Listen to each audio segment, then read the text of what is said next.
Своих гаспадароў здабыў дом на улице Барыкіна. Сярод новосельцаў сям'я Прышчэпавых, якая выхоўвае двоих дзяцей.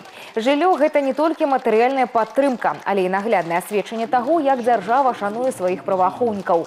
Поддержка государства очень нас радует.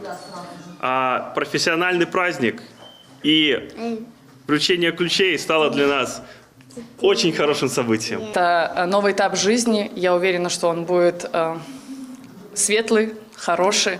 Как здорово, что у детей появится новая комната, отдельная комната.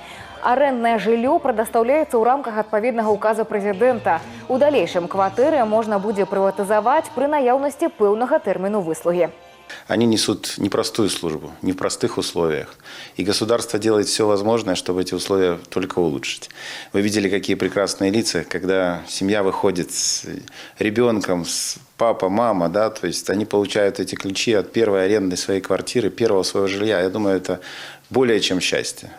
У гонар надыходзячага свята увагу надалі супрацоўніцам службы. 9 з іх атрымалі ўзнагароды. Сярод іх Татьяна Концавая, якая прысвяціла працу ў службе аховы 25 гадоў.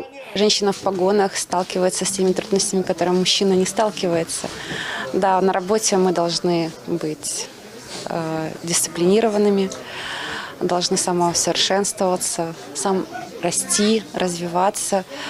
Также мы должны и не забывать, что мы остаемся дома